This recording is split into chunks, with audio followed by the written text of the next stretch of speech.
to look forward to on what would be a terrific Tuesday. It's a packed house for us here in our studios. Well, last game in Hyderabad in the evening, technically the homes of both Mithali Raj and Dale Steyn, if you really think about it. And Nasser Hussain joining us as well from Dharamshala. Nasser has enjoyed some time in Dharamshala. Nasser, it is beautiful, it's stunning, it's scenic, but it's down to business time, because for England, they want to prove to everyone that, listen, we have the mettle of being the world champions. Don't write us off. It's a long tournament after what happened in that opening game.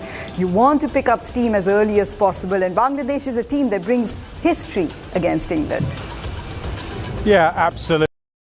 Stellar record against Sri Lanka at World Cups. And that at stage has got to give you the power of prowess when you walk out there on the field day. Yeah, absolutely. 7-0, I think it was. Seamer, maybe Shardul Thakur, that also Shami? gives them. Shami is again someone, you already have openers, you have Bumrah and Siraj, so Shami probably might have to come one change, but Shardul has a better average and gets wickets in the middle overs, so that is a phase they will use him probably. So.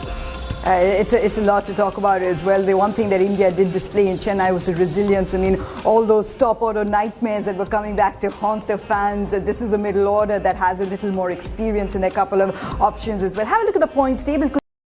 Stand up. Do you see, Nasser, New Zealand making some serious moves in the next two games before they take on India?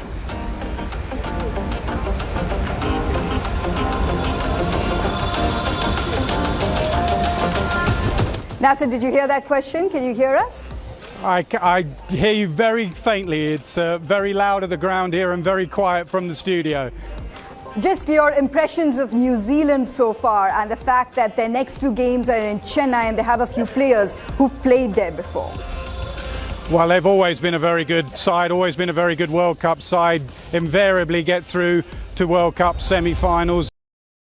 They've been fantastic. So far, they've been the team that I've thought has been arrived with the best plans. They've looked like they've adapted to the conditions the best so far from everybody in terms of like tactically and applying themselves. I know the other teams have all had only one game, so I'm judging them quite harshly. But that's what New Zealand do. Every time they come to a tournament, they just plays out sometimes in the World Cup, and this has been an exciting one to see. Certainly for Bangladesh, who those years were still viewed in a sense as emerging, but now no longer, because they've been there, done that, and World Cups want to reach another knockout stage again.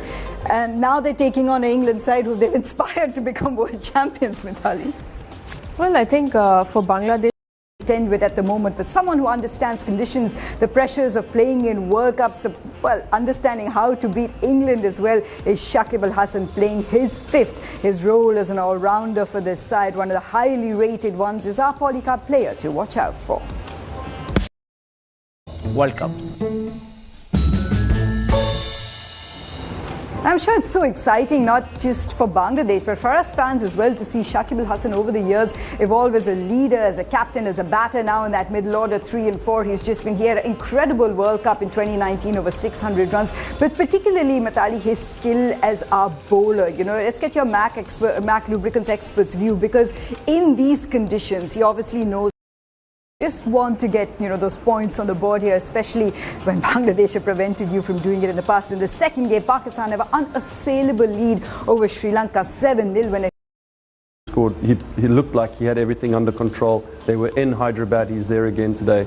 I think he'll be okay. With Saad Shakil and Iftikhar just stepping up to the plate in that middle order, gives the Babar Azam and the openers at the top just a little bit more time against Sri Lanka later on the day. But someone who won't give you any time is Shaheen Shah Afridi. He'll be raring to go and make this World Cup his own, one of the fast and furious.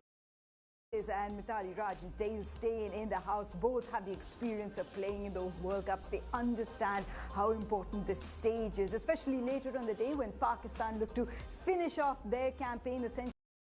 Bowler knowing fully well that the batting conditions should help the top 7 to do the job, and hence I feel that I won't go for an all-rounder, but maybe Shami comes in for Ashwin, who's had plenty of experience on that ground as well. That's so much, which is why we as fans really have to relish seeing the 7 wonders of one day in action.